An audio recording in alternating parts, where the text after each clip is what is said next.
Hey Greg, Lucas, what's up? what are you doing? I'm just looking through some of the photos I've taken around here, and I don't know, I'm a little, they're okay.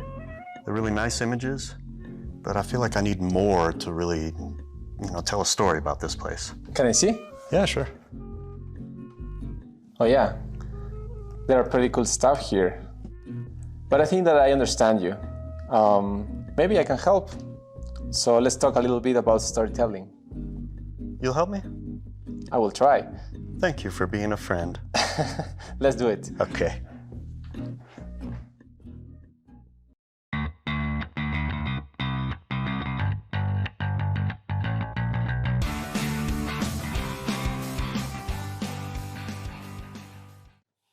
So, Lucas, you brought me to a super cool place, Hacienda Zuleta, and just look at these surroundings. It's like being surrounded by history. And we're going to be coming here next year on our new Ecuador workshop, Nature and Culture. Check out the link to Hacienda Zuleta below. It's amazing. And check out the link to our workshop for next year, too. We have 3 spots open, I believe. This is the old working dairy farm and cattle farm and potato farm and all sorts of stuff of one of your ex-presidents, correct? Correct. So, I've always done in my nature photography, I think, a good job of taking single images that are artistic and that are maybe different from pictures that a lot of people have seen of those subjects, maybe a red-eyed tree frog in my home country of Costa Rica, things like that. But I'd like to take it further and kind of get out of my comfort zone and not just rely on a single image that's cool, but to start putting together a real story that captures kind of the spirit of a place or more about a certain subject if it's a natural history subject. I think that makes a lot of sense, and it's pretty obvious what we as nature photographers do every time. And we travel all over the world to try to find the best subjects, the best landscapes, the most coolest animal. And we are very fortunate to see so many places. But sometimes we, as you mentioned, forgot what is behind of all these animals. So start to including what is the behind of the scene. And also something very interesting is that we as a nature photographer try to leave people aside, Right. because we try to see the nature as with this idea of a pristine nature without people. But people is part of the nature. So I think if we are photographing, I don't know, a group of birds in a forest or some others in a lake or in a river, basically if there's a community that lives around, or if we are documenting those, I don't know, any kind of birds in the ocean, and if there are a couple of local artisanal fishermen around, I think it's pretty interesting for increase our portfolio and our abilities as a photographer to document all the local people that is around and interacting with our subjects. That's a good point, because you and I, we both studied biodiversity, conservation, sustainable development stuff in university. But a lot of people don't realize that part of the definition of biodiversity, humans are in there, Exactly. right? Some good aspects of humans, like cool history and cool cultural things and different, heirloom varieties of ancestral crops and all this stuff that lead to genetic diversity. But there's also the bad side too, right? You have deforestation, and all those things can tell part of a story about the bird you're photographing, or the frog you're photographing, or the amazing mountain sunset that you're photographing. So, those are some good ideas. What about some concrete tips, that people can use to start putting together a story through their images? One I can think of is to get out of like your favorite lens trap, right? If you're a bird photographer, you're always reaching for your longest lens and you're probably trying to fill the frame with the subject. If you're a landscape photographer, you have a big wide angle lens and you're trying to include the whole scene and you're missing a lot of the details.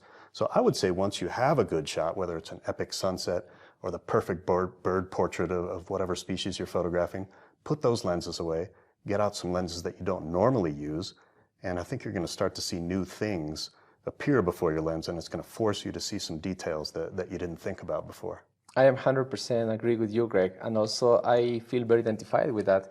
I started with macro, and I was just in the beginning just shooting macro, but then start to using the wide angle or the telephoto, open my mind a lot of new perspective that now I feel way more comfortable shooting with other focal lenses or lenses that I was not used to, and I'm seeing new perspective that has been not just my portfolio wider, but also I think that I feel that I can tell more accurate stories and taking better pictures of the animals that I like to photograph most. So the tip number 2, I think that is definitely to try to shoot behavior in animals. So we normally, as nature photographers, try to freeze the moment and get the best portrait and the best picture of the full animal. And what I really think that makes the difference is to try to shoot and document any kind of behavior that our animals has. For example. Yeah. No, I think that's true. We tend to be like, everything has to be perfect, right? And a great portrait is a great portrait. And I'm happy to have some, and I know you're happy to have some. But sometimes I think we'll overlook behavior, even just a little bit of behavior, if everything isn't perfect. Maybe there's a stick in the way or something like that. And I think by, always having to have this perfect, clean background, we can miss a lot of behavior that can really add a lot of interest to what we're trying to talk about or what we're trying to show in our photos. Yeah, so a third tip, along with the theme of trying not to be too perfect, is to look for, I think what sometimes I'll call bad light. Actually look for bad light instead of, thinking that you always have to have this perfect soft light, a middle tone subject, a middle tone background. Look for bad light. And you can have dramatic highlights, dramatic shadows, but even more importantly, you can kind of look for the kind of light that says something about your subject. If your subject lives deep in the rainforest, then this really dark look, maybe with just a shaft of sunlight hitting it, can really tell you something about where that lives. By the same token, you have a nice delicate hummingbird that floats around in the misty cloud forests, having kind of pastel colors and a white background can really tell your viewer something about where this animal's living. And and for being completely honest, the vast majority of time as photographers in nature, we're going to have that bad light that is dominant. Sure. So try to deal with that and not always expect the best light possible that like sunrise or sunset can offer us. It can make us to create very cool, creative, and provocative shots. Yeah, if you don't just say, oh, you know what, the light's bad, I'm not going to shoot. I think that's when you should keep shooting and you'll get something different. And you can get something like silhouettes, I don't know, shooting against the light, a completely white background or completely dark background, or just play with the light that is in between your subject and some plants in the foreground, in the background. It's going to be way more original and creative. That's another good point along with this tip. Is trying, we're usually trying to find this perfect clean view of the animal where it's completely unobstructed, but I know you and I both will often go off to the side and try to shoot through leaves, like try to get a bad view of the subject. Exactly. So shoot in bad light, get a bad view of the subject, those are good tips, right? Yeah. No, and but really, those can really add variety to your portfolio and create some images that other people aren't taking. Working with the really bad. Cool. Working with the bad light and the bad views. Exactly. We can also play around with how we portray motion with different shutter speeds. We tend to like to get everything tack sharp. Yeah, I agree with you. But having things blurred can really give a nice sense of motion and tell us something about our subjects as well. Even if it's things that would normally be still, like if I'm photographing a landscape, I know a lot of landscape photographers will be like, oh, it's too windy and the flowers in the foreground are going to be blurred out. I'll go with that and go for an even longer shutter speed, and it'll tell, the viewer that, wow, he's photographing in a windy, harsh environment maybe where these flowers live and where this waterfall is falling down. And exactly tells the story of the place. Yeah. That's where it all starts. Mm-hmm. So our fourth tip is to try to include people in our animal shots, not selfies, with a polar bear. Natural selection. That's a good hashtag, yeah.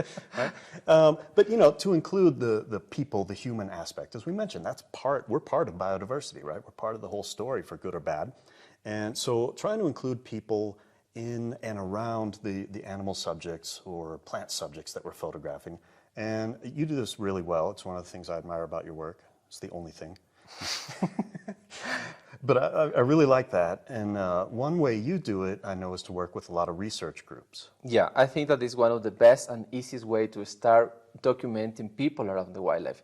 Because regardless, anywhere that we live, we always have a research center, a university, a zoo, an aquarium, that there's a lot of a group of biologists or researchers that are working with, I don't know, pandas or the local animals that you have in your town.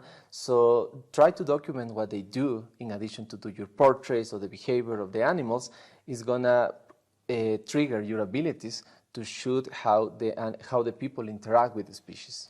Right, and it's going to help out researchers, that they're usually super happy to have high quality photos of the things they're studying, So, Lucas, once you start to think like a storyteller in your photography, I think it's going to have two big benefits for you.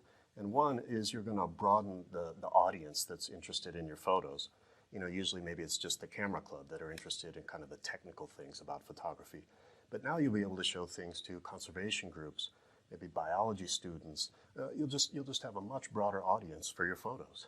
But you know, Greg, in addition, you are going to become a better photographer. You are going to gather way more skills. You are going to feel way more comfortable with different lenses that you use, new perspective, but most importantly, telling the whole story of the place. Yeah, and like you said, it's going to take you out of your comfort zone. You're not always going to use that long lens for the same picture, that wide angle, and you're really going to gain some new skills as a photographer. So we hope you try this out. Take care, and we'll see you next time. See you next year.